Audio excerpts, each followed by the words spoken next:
Well, greetings, greetings, greetings, everyone. We are here this morning.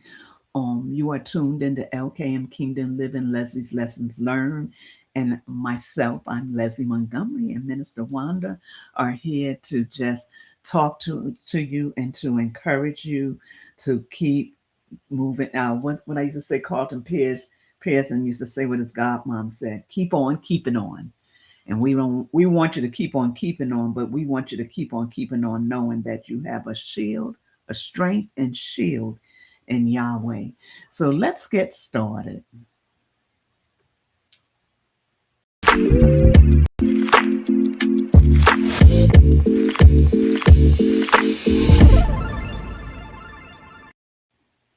So as I was saying, greetings to everyone that is here already. Hey, Lady Dana, how are you? And as you come into the room, we would love for you to greet us and let us know that you're here. We also want you to hit the like sign, subscribe, and share so that others can know that we're here. And there might be something we say that can help somebody with their walk. And so we come on Sunday, every Sunday, 6 a.m. Minister Wanda's time, and 9 a.m. my time to just be with you and to chat a little bit. So we talk about relationships, we talk about health, we talk about faith, we talk about self growth, we talk about a facet of things. We're not claiming to be certified we're certified from life experiences, but we're not licensed. So I just want to put that disclaimer out there. We're telling you from our life experiences what um, we've gone through, what we've experienced being around other people, and how our lives have changed being in Yahweh.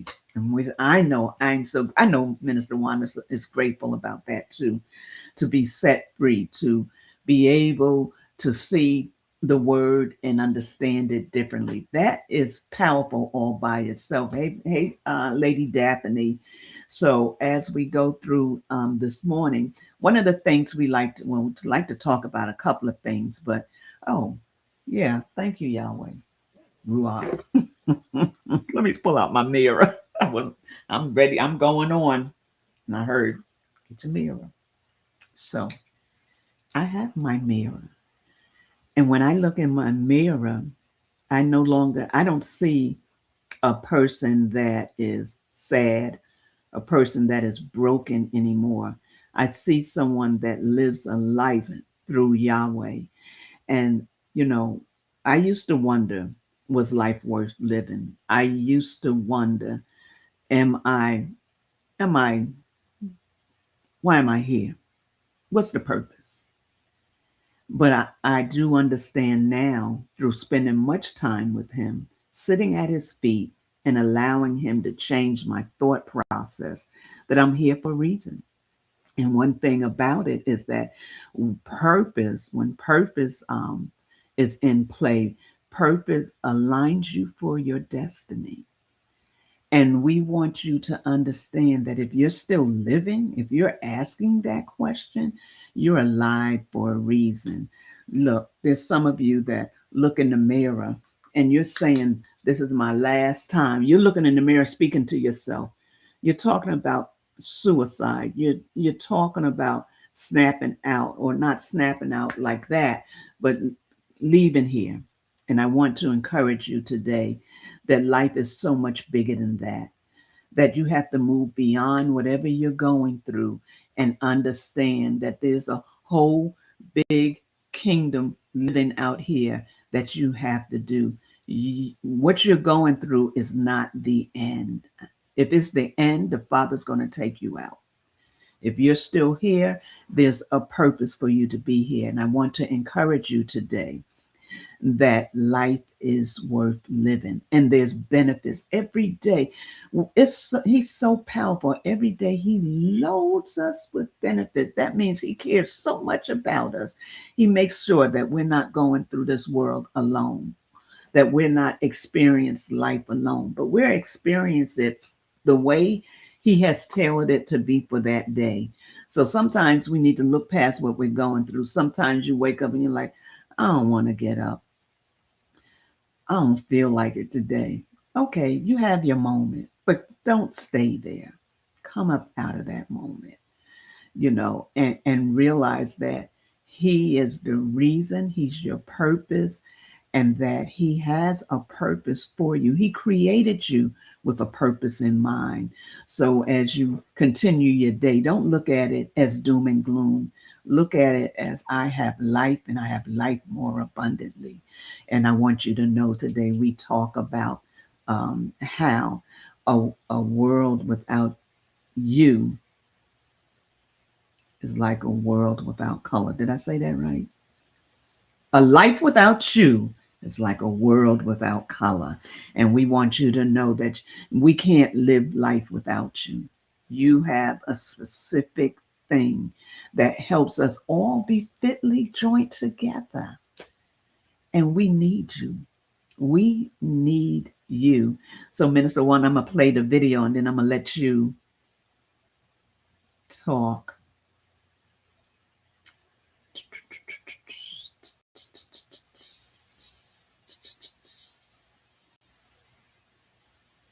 Let me go over here and do this. Okay, and let's start it.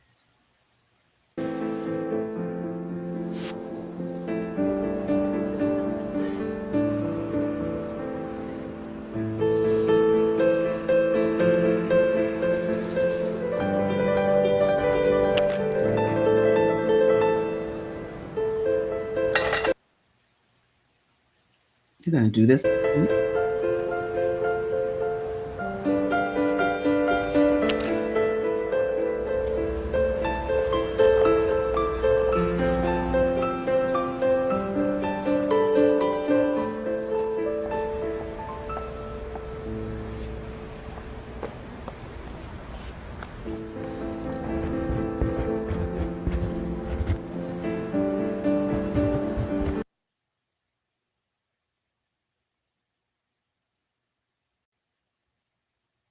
Okay.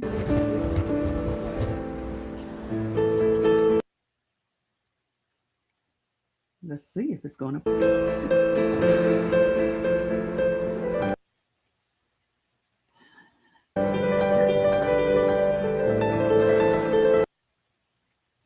So, Minister Wanda, now I turned it off, it's playing. Gotta So, find out what's going on with that. Uh, um, it's got to be the internet, I'm thinking. So, I'm going to try it again. Let's see if it'll work this time.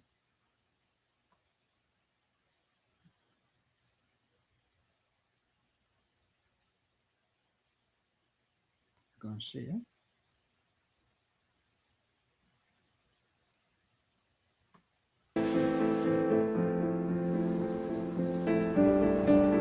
Ah, now we have no sound. Not that, well, okay. So it just, oh, I see what it is.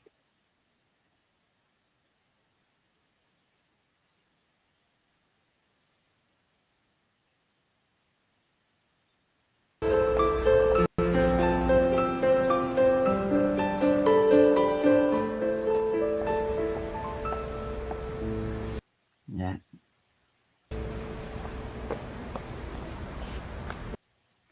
So it's not going to play. I mean, it's playing now. For some reason, it's not connecting with Restream today. So, hey, Minister Wanda. Hey, Lady Alfreda and Lady Linda. Thank y'all for being here. hey, Hey, how are you? good and you? I'm good. You want me to greet the people? That would be, yes, Okay, please. I could do that. I could do that. Oh, thank you. Hey, everybody. Good morning, good evening, good afternoon in some parts of the world. just so elated to be here with you today. My name is Wanda L. Floyd. I am a licensed hair care professional, uh, barber, hair loss practitioner, mom. I do some things in ministry. Um, I just like to say I'm all things hair and the word. That just sums it up. I That like that. all things hair and the word. And we're just excited to be here this morning. That's my favorite video. If you've been here, you've been trekking with us for a while, you know what this video says. He says, I'm blind, help me. And people were kind of just throwing a little change at him. Listen, I mean, just think about that. I'm blind, help me. And you're like, oh, okay. Well, here's a little something, 'cause Mhm. there are a lot of people that are, unfortunate. They don't have sight, and you just look at them, and sometimes when we watch that video, I wonder would I have given him anything, or would I have just kept walking, right? And the girl comes by, love her, because when I look at her shoes, I think about Mary Poppins. But And wait, do you see how she turns around like, wait a minute, and comes back? yes, The yeah, whole, yeah, yeah. Like, wait, what? I'm blind, please help me. And so she takes his sign, turns it over, and writes something else, and then and puts it back down, and it's suddenly a beautiful day and I can't see it. people start um putting putting money on the cardboard, and putting money in intentionally in his little can where he is. And the lady comes by again, and he says, because he noticed there's a change, he's getting more attention, and he asked her, well, what did you do to my sign? And she said, um she same meaning, different words. And what she told him was, what she wrote on there is that it's a beautiful day, but I can't see it.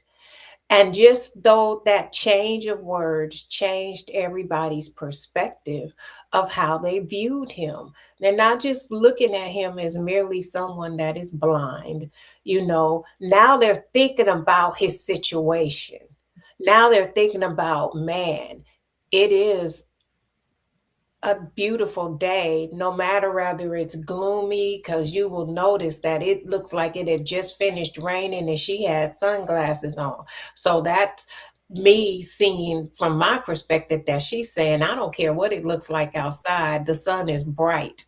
It's a beautiful day. So much so I have to shield my eyes. And they, after she changed those words, began to look at his perspective that this is a whole day. I have my eyesight. I can look around. I can see, but he can't see it. Let me lend him some help. So at the end of that, it says, if you change your words, you change your world. And we just want you to know that we live in a voice activated kingdom. So what we speak is what we bring about. So change your words and you will change your world. You might not be able to see, you might not feel your best, you might not have hope. But if you change your words, there is a future ahead of me, and I might not understand it, but I'm looking forward to it. My future is bright.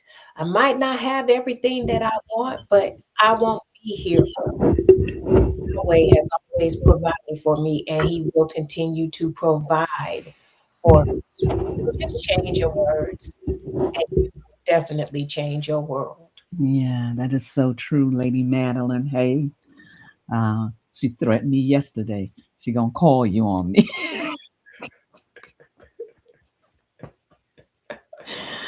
Oh, but one thing I think of when I see the lady, I'm wondering, is she an executive? What is she? She walks so proud and head up, and she just you can tell if she's not somebody, she believes she's somebody. has a briefcase, Mm. and she's like in a space that she sees the world differently. Everything might be chaos, but she's not going to allow that to ruin her day.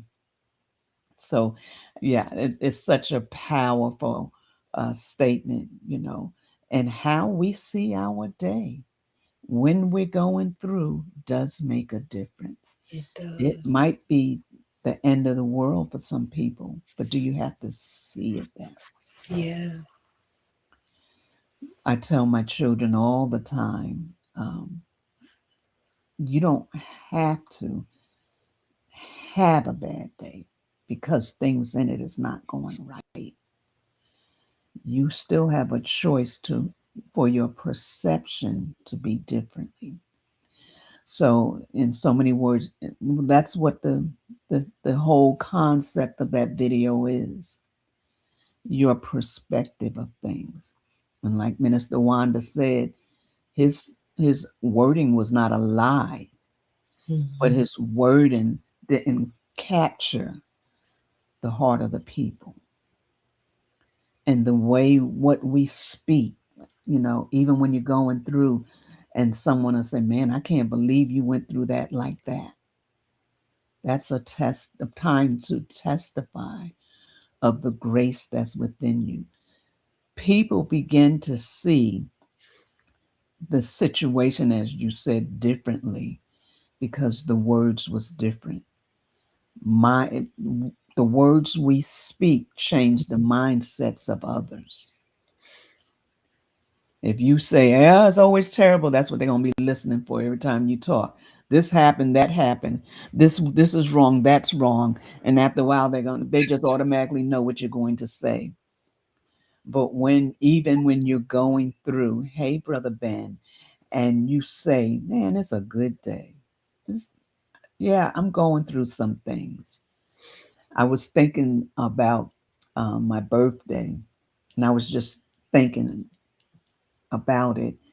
And I said, one of the most valuable things would be to be in my right mind and have the activities of my limbs, able to still be able to operate and do things for myself. That at this age and this stage of the game, that's a good birthday. It's a good day every day. And they used to say it in church time, testimony time.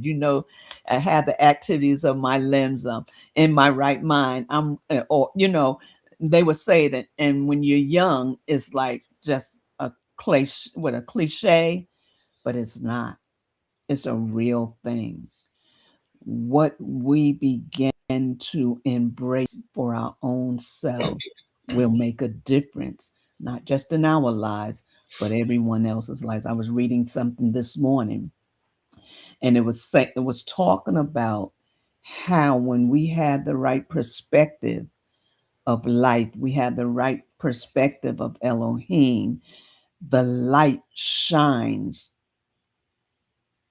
and everyone else can see it. And it's so important that we understand that when we say a life, a world, no, what is it? A world without you is like a life, no, a world without color. Life. A life without you is like a world without color. We're not just saying that, we mean it.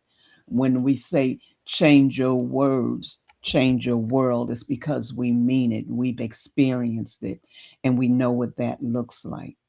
We know what it is when we stay in that place of doom and gloom, sadness, and we know what it is when we don't. We know that when we have more freedom, when we see it differently, we have more freedom to operate differently when we realize that even it's encoded in our process to go through the things we go through, but to delight in the Father even through the process. It's so important. And thinking about Psalms, what is it, 18? No, 28.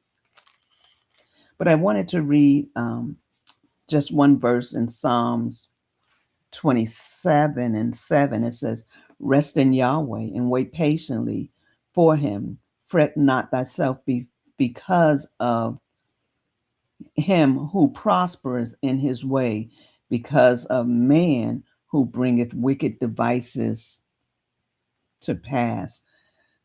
Cease from anger. It tells us to make sure that we position ourselves differently. When we don't position ourselves differently, we give avenue to the enemy.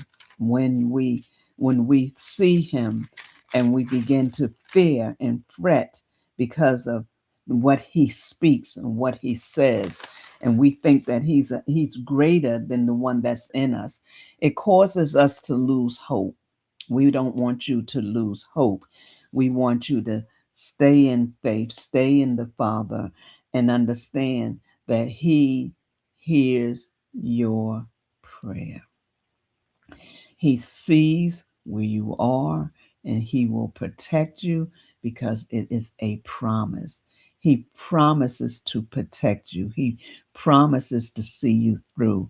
But we have to trust and believe him. And don't doubt. When you get in a place of doubt, hurry up and get back in a place of faith, trusting and believing. What are we believing in? Because your word says. Your word says, Pastor Jackie, how are you? Your word says you're going to take care of me. Your word says that you're going to be a shield and a buckler over me. When you stand on your words, it causes you to live in a position of life and life more abundantly. And that's one of the things I was thinking about, Minister Wanda. I don't know if you can come off a mic and talk. I'm over here choking. You all right? Oh, I hope you're all right. I'm all right. I'm all right. But as you were talking and you spoke about your birthday, Yahweh just reminded me that, this time last year, we had a serious scare. And come January, you came on, and then um, that next week, That uh, Monday, yeah. yeah, we were in the hospital fighting for our lives, right? Sicker than she thought she was. um, Systemic pneumonia, which means it had gone throughout her whole system and it was shutting down. It was taking her out of here. But here's the thing is that until Yahweh says is that it's our time to leave, we're not leaving. But then things happen to show us and make us appreciate life. And as I was reading one of our readings yesterday, um, I loved Usef's perspective on what had happened. And he realized that this had to happen because of Yahweh's plan for my That's right. life. And even with you being sick, it had to happen for his plan for your life. So that's how we used to be. That's the devil. He don't no, no, no. Everything is not, yeah. So everybody, you were sick, but everybody around you that loves you was affected by it. Mhm. One, we learned to pay attention to our bodies, and when it's telling us something to listen, when Yahweh is telling us something to listen to, um, even if our doctor gives us a prognosis and we still don't feel any better, then we need to go to get a second opinion, right? And Right. then it also, three, showed us how valuable life is. Being able to have the activities of our limbs, being able to breathe on our own, being able to have an appetite, breathe and walk, a distance and still being able to breathe Yeah. freely. on our own. I mean, you couldn't even walk far, walk to the end of the bed. You were winded, and even after coming home, your body had to literally recuperate so that you could even walk and not be winded, right? Mhm. And then the fourth thing, it taught us to love those that are around us and always let them know that you love them because we never know. I know it gave you a greater appreciation for life. It gave us a greater appreciation for you, and it gave us a greater appreciation for life. Right. So when things come and they happen, they come for a reason. And are we going to open our mouths and speak the negative? That's why one of the things that we're taught, I greatly appreciated in all things before we go off and just let the negative come out of our mouths and we speak gloom and doom and all things, give thanks. Give Yahweh thanks. And so that's actually what I thought about, you Mm. when you were talking. And even with the Psalms that you took us to, that He is our strength and our shield. Yahweh Uzza was your strength, Yeah. right? When Mm. you literally didn't have none. That's right. Yahweh Rapha was your healer. Eventually, I would say maybe 6 months later to 7 months, you were finally made whole. Yes, you came back on air in April, but your body still had to build It's itself. still building. See, systemic pneumonia. People have left here from walking pneumonia, didn't even know they had it. Yeah. And look how wonderful, how faithful El Imyana, how faithful Yahweh was to you because you still have purpose Mm. that will escort you to your destiny, right? Yes. And so Yes. you still had work to do. You still had these shows that are changing lives, you know, to do. So when Prophet Leslie says a life without you is like a world without color, she means it because she knows. When she tells you that you might be thinking life is not worth living because of what you're going through, and that you got to get beyond that and you got to speak more positively, she knows what she's talking about because she was staring it in the face. She didn't know. We didn't know. All we could do is pray and believe for Yahweh's will over her life, right? Yeah. So life is precious. It is. Life It's is a valuable. gift. I don't care what Yeah. we might be facing. It might not be the way you wanted it to be. It might not look the way you wanted it to look. But when you begin to speak what Yahweh says about life, when you begin to speak what He says about you, then life can change.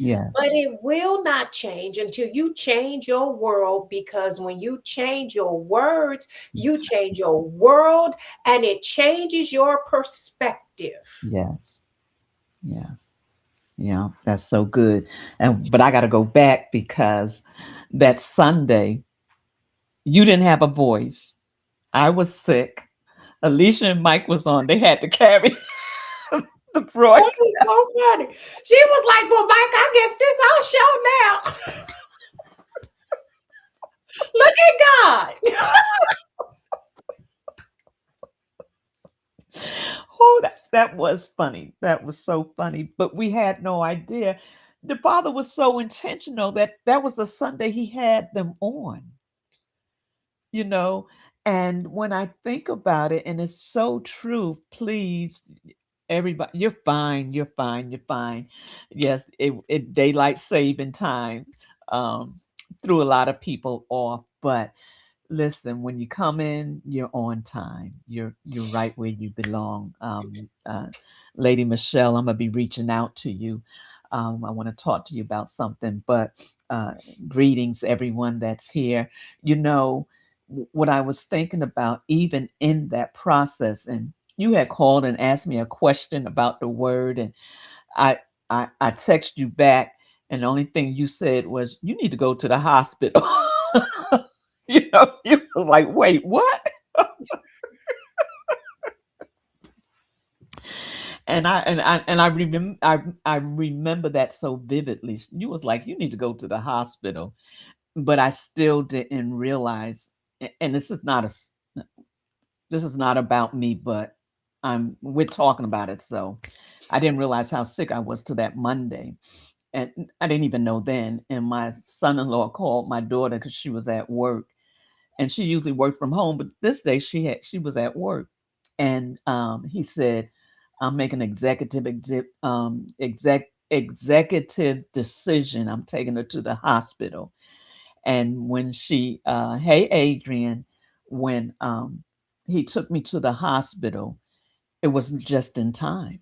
Mm, And they said that if I had waited any longer or to the next day, I probably wouldn't have been here. mm, And he said he sat and he watched me try to open a box for over an hour, and I wow. couldn't get the box open. And I had to ask him to open it. And he said, she getting out of here. But how the Father is so intentional. And so we get to the hospital, and just happened to get the supervisor of administration of registration.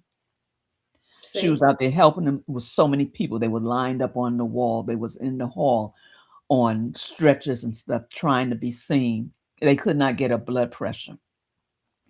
And she's like, "I'm taking her to the room." And I think, I don't know if I told my daughter, I told somebody, "Oh, I'm special. They taking me to the room."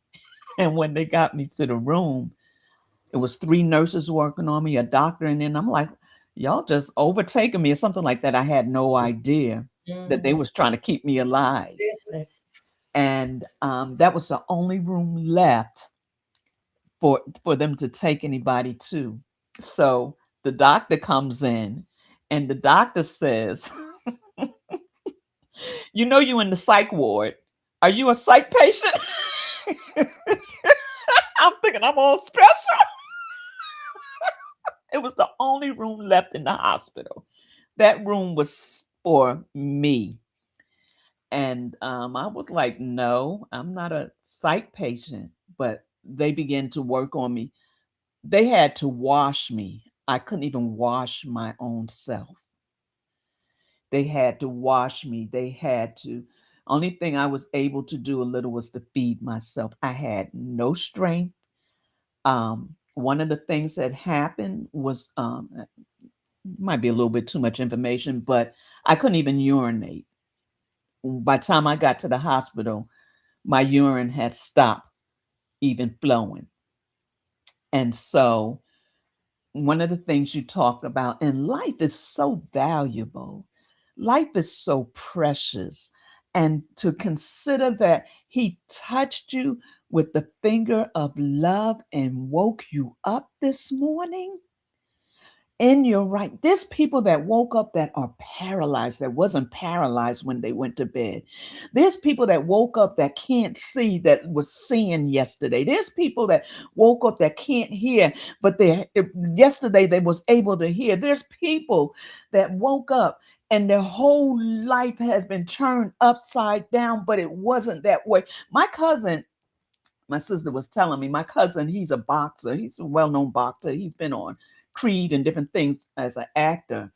And he was over in Mexico when all that stuff was going on.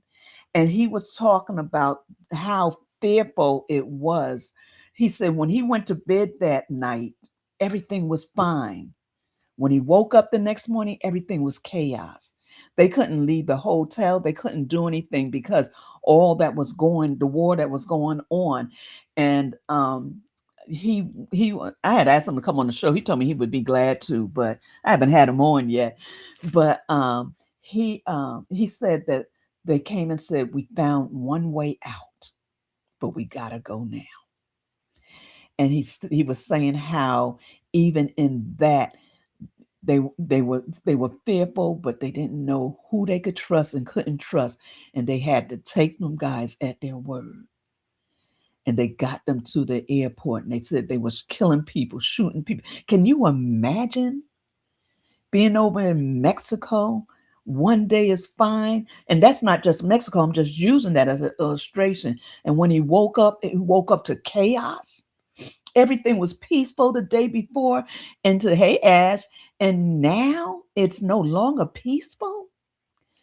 I can't even imagine. Well, I can imagine, but not to that extent. When one year when I was pastoring, they had sent me on vacation by myself, and I in Florida, and while I was there, it was a beautiful day. The sun was shining.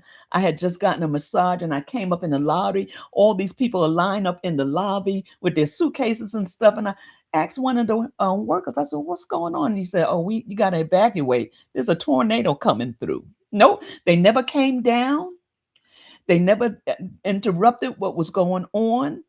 But the people that was upstairs knew what was going on. Now, the thing of it is that even though you're in one of their hotels, they don't help you find a place to go. You have to find your own way. So my adjutant found me a place in Tampa, got into Tampa, everything seemed calm. The next day, the sirens go off. You got to evacuate by myself. And I was in I had come from St. Pete's. I love St. Pete's, but there's only one way out, way in. And so you see the cars is backed up, and we're in line trying to get out of St. Pete's into Tampa. Get into Tampa. I call her. She said the only place I can find is in Orlando. So I had to drive to Orlando to away to, because they had evacuated us. Do you know? Got there, relaxing, the sirens go off because now the storm has shifted and coming to Orlando. I'm looking out the window telling my sister what's going on, and the tornado is coming straight for my room. And the only thing I can say, I gotta go. It took out part of the hotel I was in. So that's about the extent, but that was enough that made me say maybe I don't want to travel by myself anymore. But just the fact everything was calm, and to come upstairs peaceful, all relaxed, just had my massage, feeling good, and no one saying anything. And asked the worker, and he says, "Oh, we're evacuating." And I was like, "Well, we high up. Can't we stay?" He says, "No. When the waters come in, they come all the way up here." And I mean, we was up like, I don't know how many steps high. And he says, "You got to go." There'll be times in our lives that we'll go through things. And I'm sure you got some testimonies too, that we'll go through things that we have to trust in Yahweh. And I use that as an illustration, but it doesn't have to be that something that dramatic. Every day we wake up, we have to trust in him. We don't know what our day is going to be, but he already knows. And guess what? He already made a way of escape. It might not be the way you think it should be, but when you look back on it, you'll be like, "Oh my God, it's only you that caused me to be here today." There's many incidents. My mother tried to kill me twice. There's many incidents of where Yahweh has shielded, protected, and strengthened me. Why? Because as you said, there's a purpose that has to line up with my destiny. That's so good. You know, I think with the title, Yahweh wants everyone to know how precious life is and how precious their life is, and to value their lives. I was sitting here and I'm like, wait a minute, girl. You got your own story about pneumonia. Yeah. The baby's Biggie was at least 1, 2 years old. And I had gotten sick. Started off with just like a cold, just like a cold, and I'm grateful because my very good friend, my oldest girl's godmother is at that time, she was a nurse. Now she's a doctor. She was whatever, Practitioner. nurse practitioner or something like that. Um, and now she's a doctor. But she said, Mhm. if it gets any worse, call me and I will come to you. And it just seemed like, no shade to him, but it just didn't seem like my husband cared at the time. Now I still dragging myself to get children together and all that and get them out to school and then would go lay down. And so this one night I had taken all the stuff that I could take. Um I I just was like, I can't. I was trying to scream or call him to come because I was like, I'm dying. And nothing was coming out. It was like a whisper. Nothing left. Nothing was coming out because I didn't have the breath to say anything. And I got on the floor. We had that big four poster bed that you need a step stool to get in. And so I slid down on the floor and I literally was crawling to get out the room. And he couldn't hear me. He he was out some in the loft somewhere. Gigi happened to be coming by to get ready for school. This is like 5 in the morning. And she finally saw me and I was like, you gotta call Yvonne.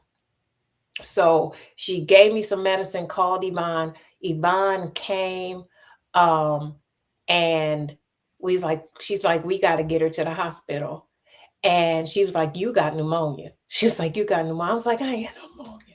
Got me to the hospital. They told her if you had not gotten her here today, she wasn't gonna make it till tomorrow.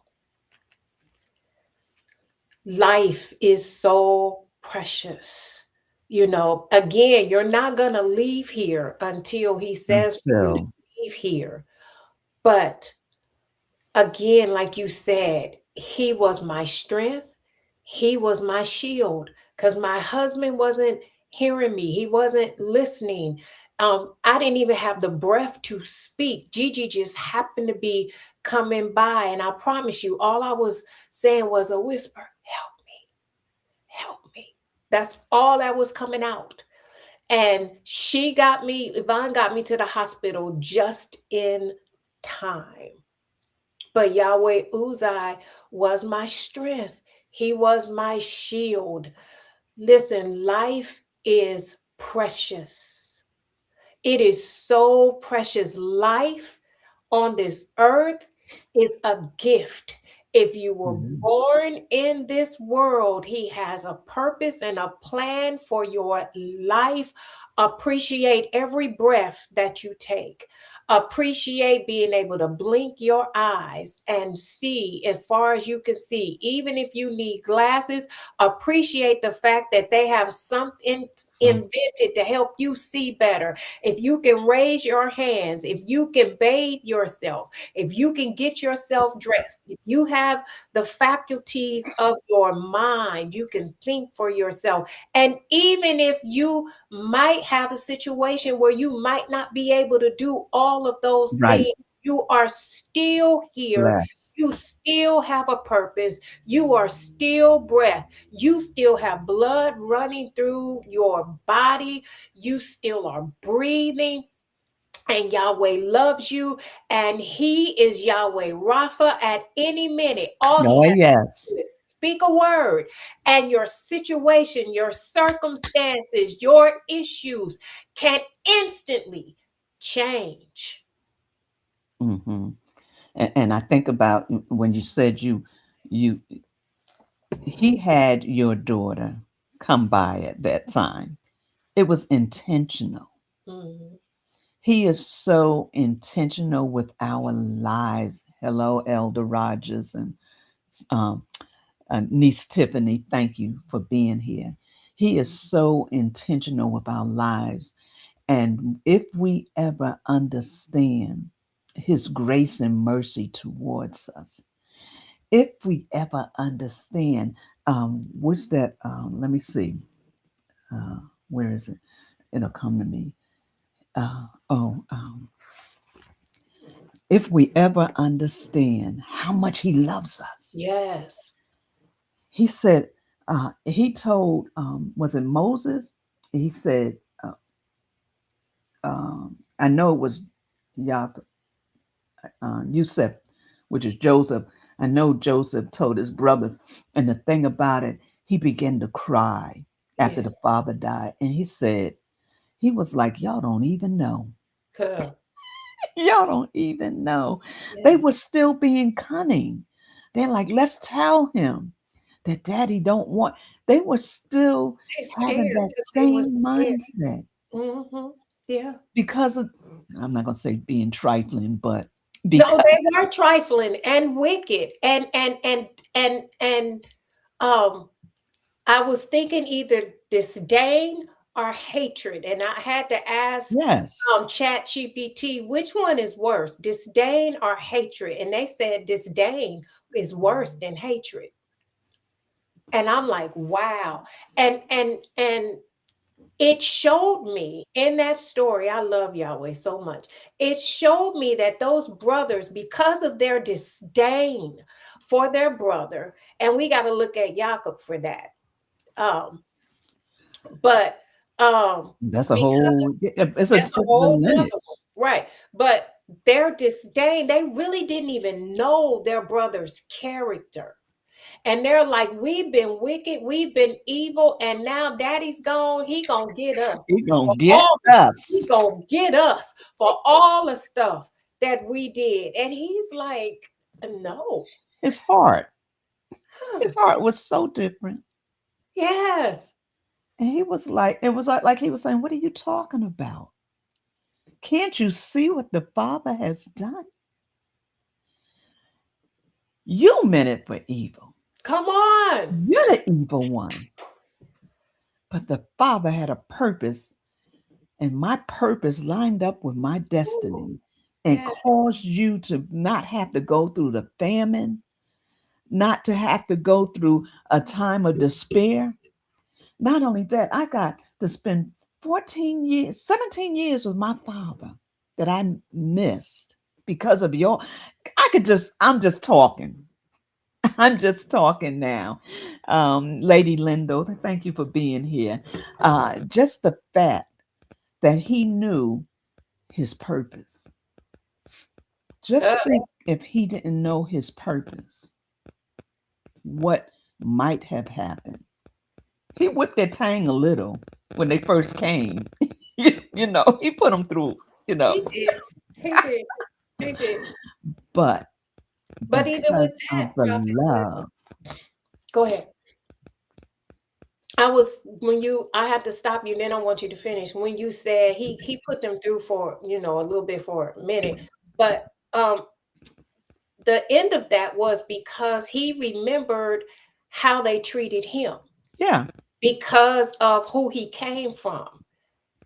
My Raquel is my mama, and Raquel only had me and Benjamin. So y'all couldn't stand me. Y'all hated me. So if you treated me this way, what have y'all done with with my Benjamin? brother. Listen. My So, brother. so I need to put my eyes on Benjamin, right? That's good. But but his heart wasn't like the what got me was the forgiveness. Right, that heart, The the forgiveness, the love. heart, the forgiveness. He was like, I don't have time to hold this against you.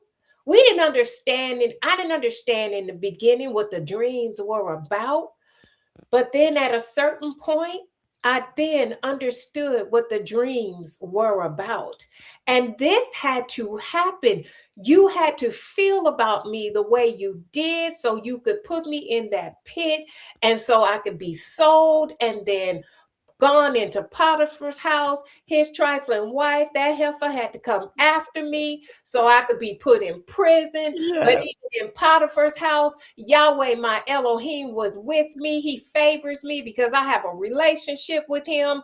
And then he still was my strength and my shield, because Potiphar really could have had him killed. But Yes. because he knew the favor of Yahweh was on my life, and I believe Potiphar had a love for him, He he just did. put him in jail. I'm going to put you in prison. He got to prison, and the favor of Yahweh was on his life. And somebody that should have been treated as a prisoner is now over the prisoners because of Excel. Yahweh's favor, right? And Excel. he has to sit there 2 years until Yahweh is ready to push him into his destiny. But he's walking through purpose.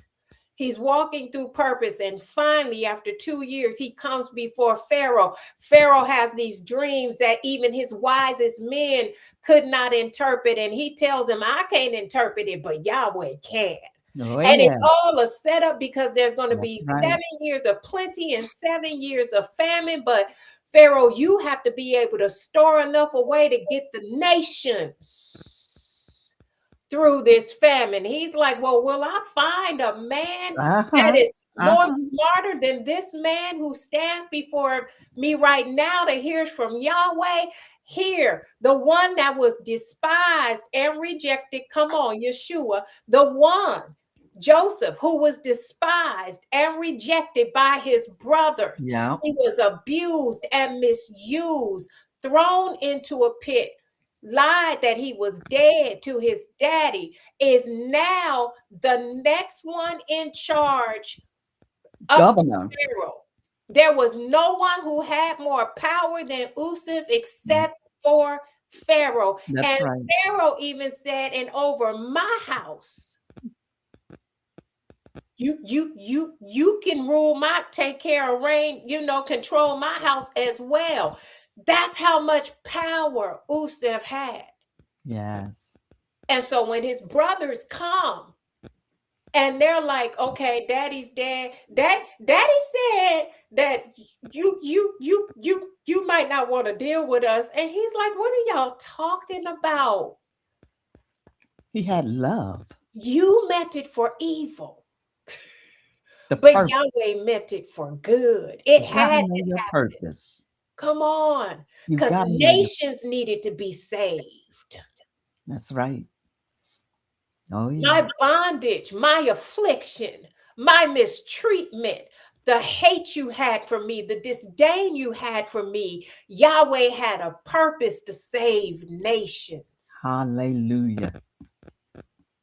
And our lives might not look the way we want it to look. We might be sick in our bodies. We might be going through financially, maybe have lost a job. Maybe we aren't in the best situation in our families, but Yahweh has a purpose. If we could just hold on, trust him, allow him to be your strength, and allow him to be your shield. That shield is his word. And if I Shield and take buckler. that word, come on, and apply it to my life, that's what gives you strength. Yes. Yes. I'm going to shut up because I've been talking. You can go ahead. Jeremiah, and Jeremiah is a powerful book by itself, talking about the backslider and trying to find one person to lead a people. But in chapter 31 and verse 3, he says, Yahweh has appeared of old unto me, saying, yea, I have loved thee with an everlasting love. Therefore, with loving kindness have I drawn thee. And then it says, and again, I will build thee, and thou shalt be built, O Virgin of Israel. Okay, I don't have time. Thou shalt again be adorned with the tablet, Tablets. Mm-hmm. Shall again, where am I? And shall go forth with dancing, of them that make merry. He is going to restore you. He has a position to restore you. David, David's Jacob, no, yeah, Jacob's son, Yusuf's brothers were restored. And it wasn't anything of themselves, but it was because of the love of the Father. And because you are His, He loves you just enough to change your perspective. Yusuf's perspective was not to get back at his brothers, but to be a deliverer. There's a deliverer in your life. Your daughter was your deliverer at the time. My son in law was my deliverer at the time. When I was in Florida, my adjutant was my deliverer at the time. There are people put in place in perspective that will cause you to get to your next place. Even like you talked about, you said, and you talked about all that he went to. It didn't, don't laugh at them. That's Tiffany starting. Tiffany, if you really think about it and you think about your own destiny, well, your own purpose to get to your destiny, everything might not look like roses and cherries. His situation looked like the end of life if he had that perspective. His life looked like nothing was going to go right. Hey, Lady Ad Marie, nothing would go right. If you think about it, it didn't look like anything was going right. It wasn't. Poor thing. He trying to do what his daddy tell him to do. He going to check up on him because An they know. assignment. Come on, and they hate him. Here you come, Who else that happened to? David. David. What His you dad want? sent him on an assignment. So it might not always look glamorous, but you got to look past that and seek the Father because it's what's in you that the Father needs to use. You were created, but for you to get to that destiny, sometimes you got to go through things you don't want to go through. And you begin to look at those things and say, why? What's the purpose of it? All these different things. And the Father is like, I got you. I'm I'm allowing you to be in this place. He allowed Pharaoh's heart to be hardened. He hardened his heart. And Moses was like, what are you doing? What is going on? you know? And we have to understand that through it all, we have to learn, and that's a song. What through it all, I learned to trust in Jesus. I've Uh-huh, learned to take him trust at in his God. word. But it's true. Yes. It's true. No matter where we are in life, and it might look like the end, it This is might look enough. like doom and gloom, but through the process, through the process, he's working it out. He's working it out. So because he's working it out, I love Psalms 27 was a psalm my grandmom gave me.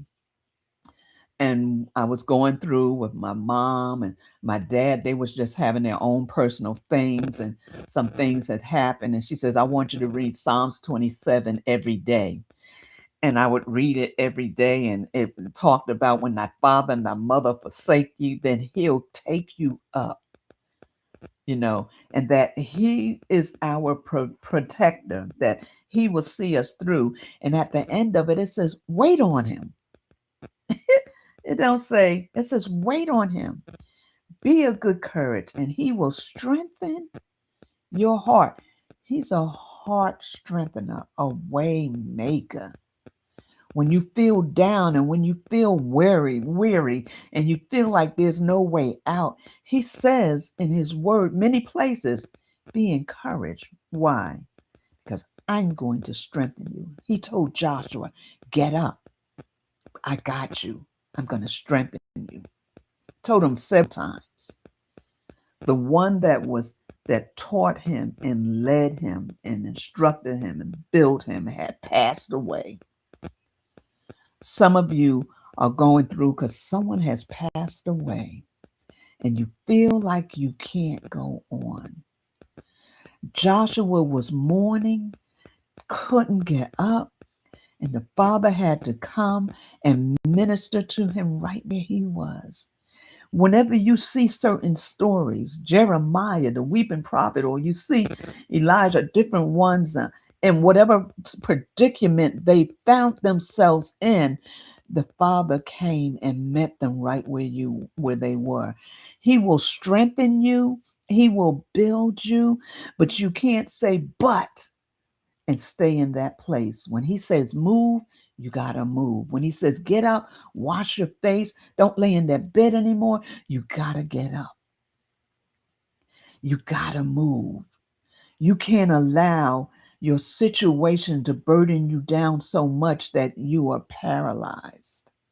You know, we talked about being paralyzed in the body, but you can be paralyzed in your mind.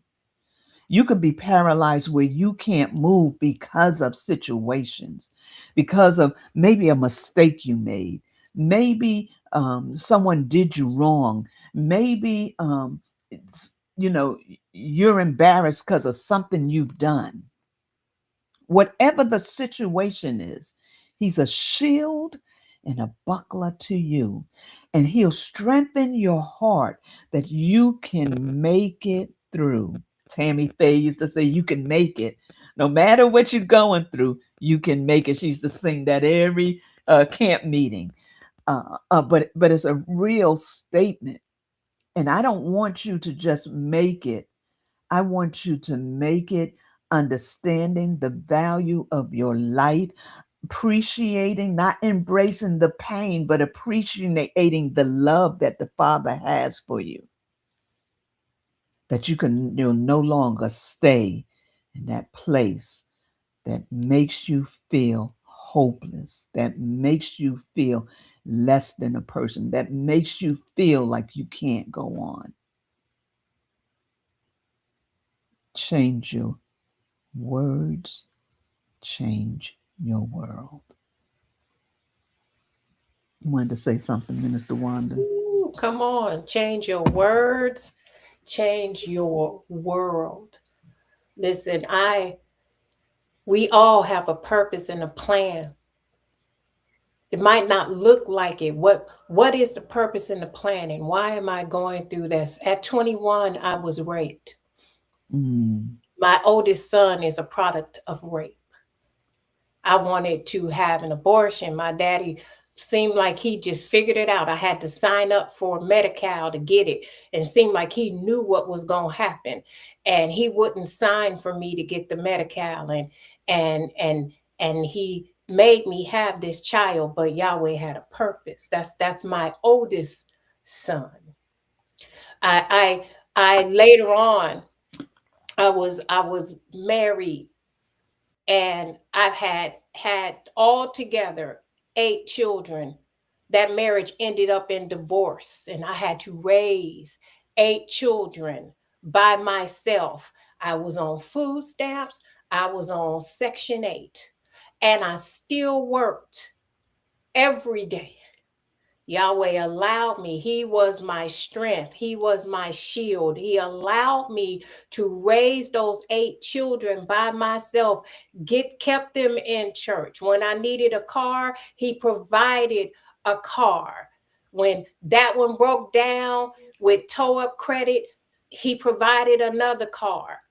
He has been my strength and my shield. He has, when you say, I was looking at 27, it said, and hear, O Yahweh, when I cry with my voice, have mercy upon me and answer me. And he did so many times. I cried out to Yahweh. I need your help. Why am I going through this? Why am I divorced? Why am I raising these children by myself? And when I tell you it's hard to raise boys in a home without a father, it's hard to raise girls in a home without a father, and trying to work and be at church and all that. And I remember saying, I don't want to be on welfare anymore. Yahweh, you are my provider, so you can provide for me. I don't want to be on welfare. He took me off of welfare. Yeah. When I didn't want Section 8, he handled that. All of that. No more food stamps, no more government assistance. I'm like, you are my provider. I need you to do it. But I could have looked at my situation and said, woe is me, gloom and doom. I promise you, there are times where I've had to walk, I've had to catch cabs, I've had to catch buses. Not even understanding, sometimes not even having money to buy school supplies and school clothes. And then I would cry and pray to Yahweh. And then here comes somebody, my sister, giving me $500 or sneaking me money through Gigi because she knew I wouldn't take it. And there go the school clothes, there go the school supplies. Or Christmas time, when we were celebrating Christmas, couldn't even buy Christmas presents, but we could eat. And people just bringing gifts or putting my name somewhere. And now suddenly the children have gifts, clothes, people passing down clothes, people who could buy expensive clothes. And when they give them to you, they look brand new. That is how I took care of my children until and now y'all, they all grown. Hallelujah, hallelujah, hallelujah. My oldest son is, Yahweh be praised, he is 35. He live in Portland. Gigi and Didi are 30. Gigi has 2 degrees now. Ain't nothing I did, but it's all Yahweh. Got a BA and a master's, living on her own in Alabama. Aaliyah is serving her country. Come on She's now. in the Navy. Come on. Nothing I did, Yahweh did it.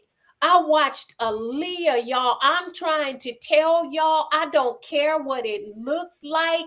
Yahweh will give you strength. He will be your shield. When her daddy sent her back from Texas and said she couldn't come back, and told her, you'll never keep up the grades that you had while you was here. I watched my baby be up till 3 a.m. to prove him wrong, and had straight A's, decided I want to go into the service. And she took herself, did whatever needed to be done to enlist herself, and keep the girl graduated with a 4.0. Nothing that I did, Yahweh did it. And then Fat, he has been my help. He is a worker. He can fix anything with his hands. I need a carpenter. Fat is a carpenter, ain't never been to school. It's just in his blood. And then we got Biggie, both basketball players and all that, but they are now, Biggie is the youngest one. He'll be 21 in May. There is nothing that I did. It was all Yahweh. And when I tell you, I've had trying times where I've had times where my back was against the wall. I've had lights cut off. I've had eviction notices. Y'all don't hear me. I've had when we didn't eating have up food on the kerosene. Come on. When there were no food stamps, and when I had food stamps, I made sure everybody else ate too. I wasn't just keeping them for myself. Right. And then when there were no more food stamps and we didn't have food, Yahweh always provided. There is no situation. There is no situation in life that should make you not want to be here. Yahweh has a purpose and a plan, and you have to change your words. It will change your world. All I knew to do was pray. All I knew to do was sing songs. Baby, you talking about worship. I used to sing through tears. Y'all don't understand. Praise and Mhm. worship was my thing. I would walk through this house and pray and sing. That's all I had. Yeah. Trust Mhm. in Yahweh With to all your heart. yes, full circle. Trust Yahweh with all your heart. Lean not to your own understanding, but in all your ways acknowledge him. He will direct your path. He will be your strength. Mhm. He will be your shield. Oh, yes. If you could close your eyes right now and he played a video of how many times he protected and saved you from tragedy, Yes. don't you ever think that your life is not worth living and he's made a mistake. Why are you here? You're here for his purpose and his plan. And even the bad things that happened in our lives happened for a purpose. If we could have the perspective that Usef had, listen to me, he had every right to be mad. He had every right to get them back if he wanted to. But he realized, and I'm going to shut up, Prophet Leslie. He realized that there was a purpose in his pain. There was destiny in their disdain for him. The Yeah. bigger picture was he had nations to save. So it was worth it. Today, I wouldn't change nothing except for if Biggie had been first, there wouldn't have been no other children. But I would not change anything that I went through because I'm strong. Who can say they raised 8 children by themselves, 2 sets of twins? Not me. I got 2 girls, and we had about the same testimony. But, I thought about it, and look, I don't really need to say nothing. You said it all. But I thought about times, and I'm not going to go through mine because you told your testimony. But one of the things I thought about was my car wasn't working, Mhm. and it was snowing and raining, and I needed to get to work. And Adrian was about 2 years old at that time, and we were standing waiting for the bus. My car wasn't working, and I'm crying, and I'm like, we out here, I got her out here, and she just a little baby, and we in this weather. And the father said, there's people in the bed that wish they could be out here. She's in a snowsuit, she's protected.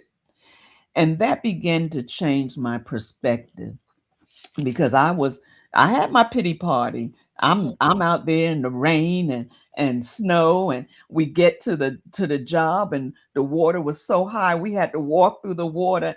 And at that time I was working for the church CFA, and a few people on here went there too. And I got there, and the pastor was like, I cannot believe you came out here in all this weather.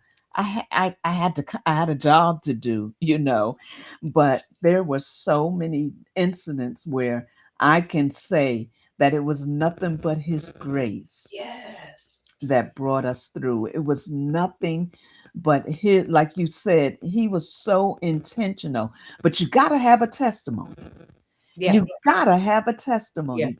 And that's your testimony of the goodness of the Lord in the land of the living. Not only was that your testimony, it was a testimony for your children to see how Yahweh brought them through, how Yahweh kept you, how you honored him through the whole process. Their children watch you. They're watching you as you go through. So yes, it is powerful. Your testimony is powerful. I've started to chime in a few times and tell mine, but you was doing a good job. You didn't need me. I'm I'll so tell mine. sorry. That's No, you was right where you needed to be.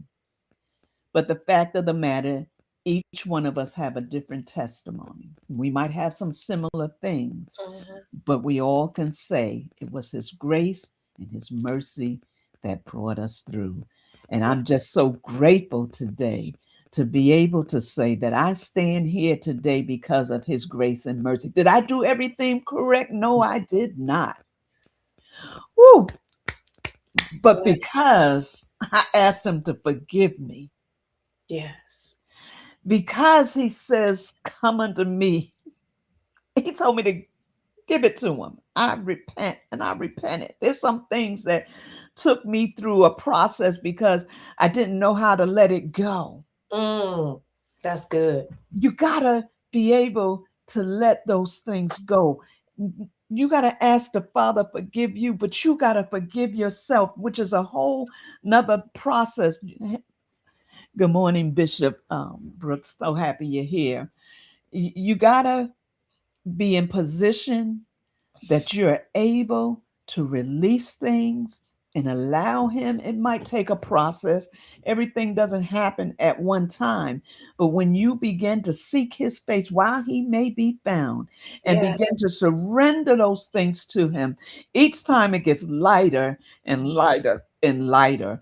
And he will definitely bring you out. He is Yes. a deliverer and he wants to deliver you. He wants to set you free. And this is why he's telling you today to let it go.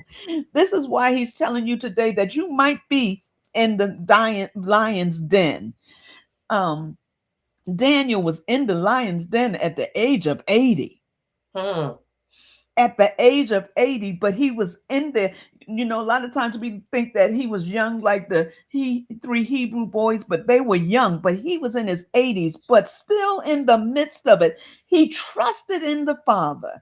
You might be in a lion's den. You might be in a situation you don't see no way out, but there is a way of escape, and it's coming through him. Now, Minister Wanda, I was playing this song today. I'm not going to play it now, but this morning I've been playing it for the last few days. Thank you, Lord, for all you've done for me. Hallelujah. Can woo! you say thank you? Thank you. No matter what it feels like. He said in everything. He didn't tell us just when things was good. He didn't tell us when things are kind of over. He said in everything. He didn't put a label on it. He said in everything. We are to give thanks. Can you thank him? Can you allow him? Can you come in agreement with him and embrace him and his love for you that he can start to rebuild your life, restore, revive you? He's Mm, such a gracious and a loving father that he loves you just enough to want you to know that what you're going through is intentional because he got somewhere for you to go.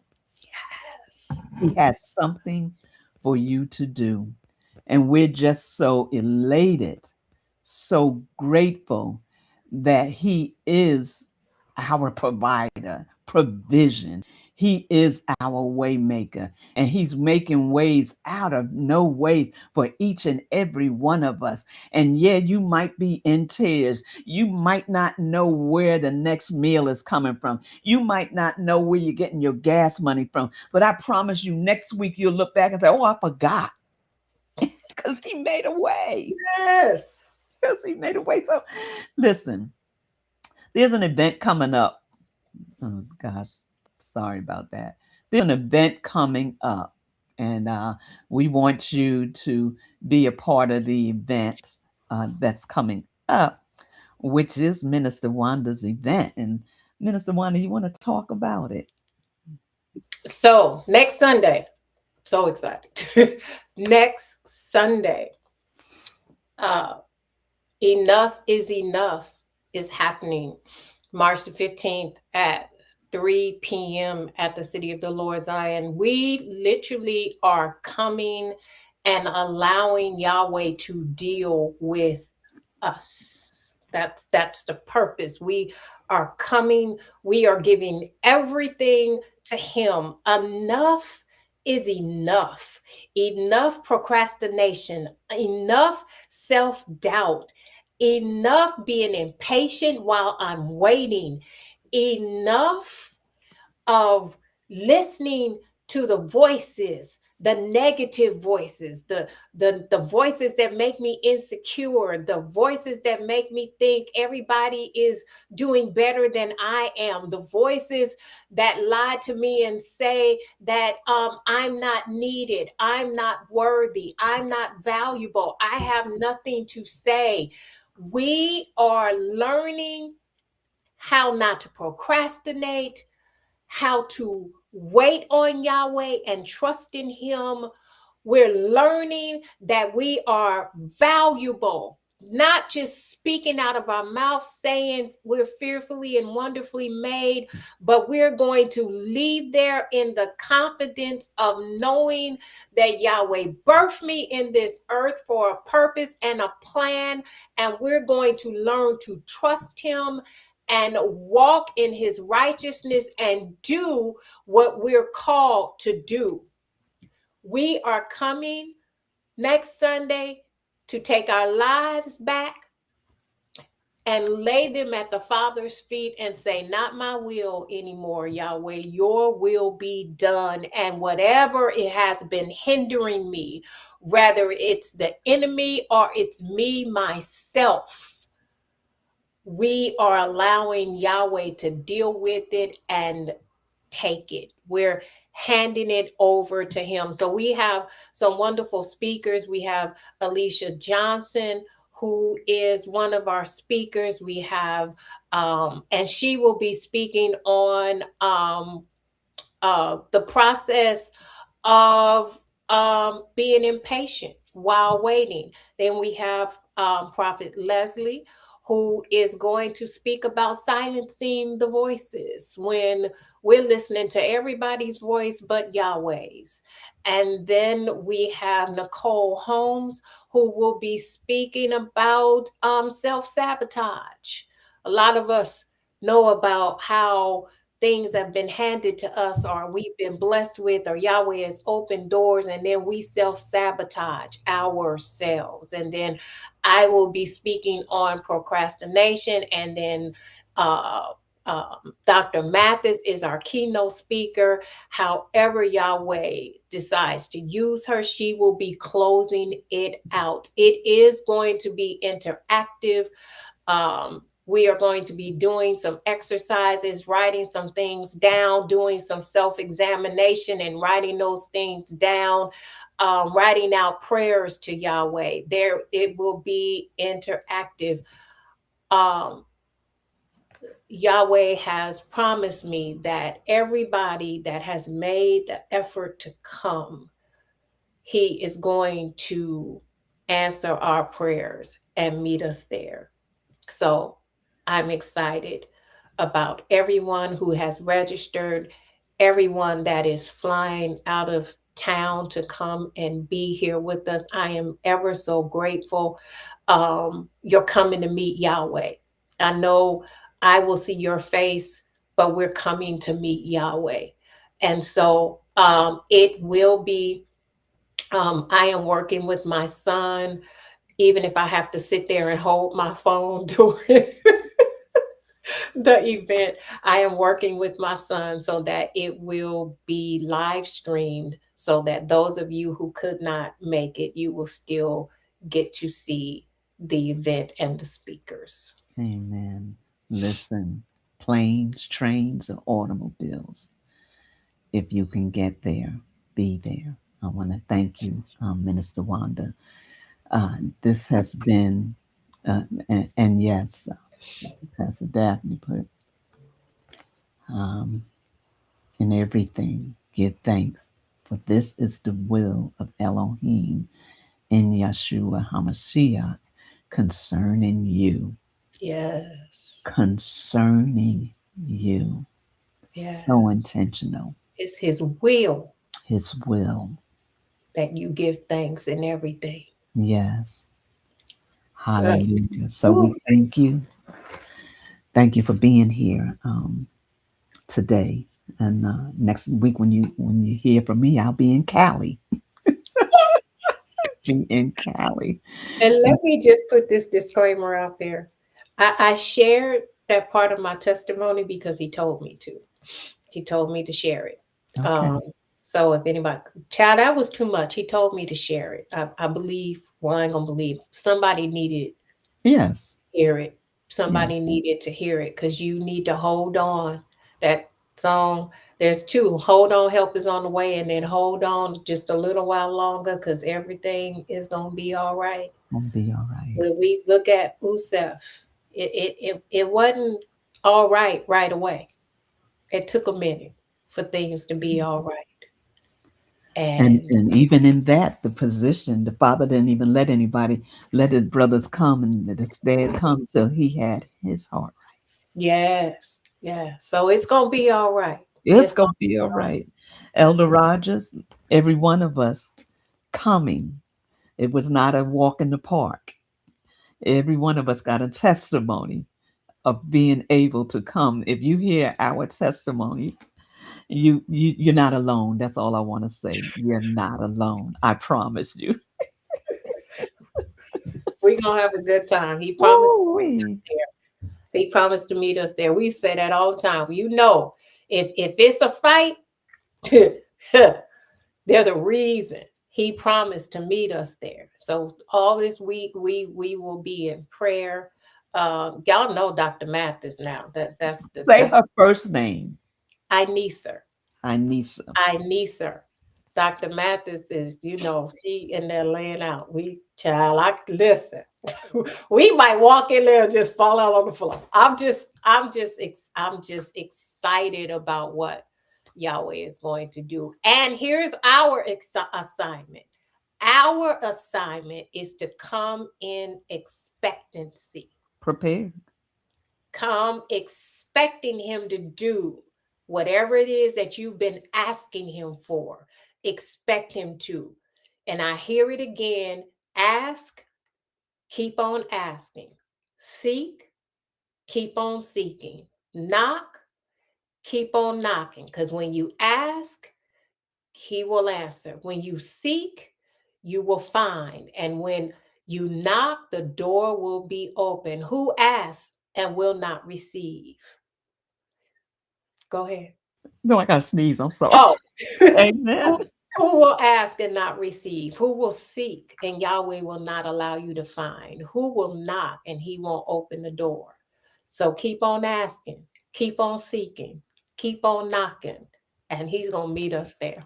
Yes, and listen, I forgot tonight we'll be back at this evening at 5 p.m. Eastern time with my cousin. She's a OBGYN, and she's going to be telling us some things we need to do as women with our bodies, and those that know somebody with child or um, that tell them about it. It will be on Facebook as normal. We'll be on Instagram. We'll be on YouTube. Dr. Sabrina Thomas will be with us, and she'll be talking about women's health. That's tonight at 5 p.m. Eastern time. So until we meet again, we love you. We Yes. appreciate you. But Yes. most of all, we can never love you like Yahweh loves you. The plans He has for your life are different than the plans you think they are. The things you think for your life is different than the things he thinks for your life. Seek him. Seek his face. What he has for you is better, and you can never outdo what he has planned for you. So have a beautiful day and walk in his grace, his mercy, and his love, because he loves you with an everlasting love. And he said his love is unfailing. So until we meet again, have an amazing rest of the day. And remember, you are loved. Yes. Shalom, everybody. Shalom.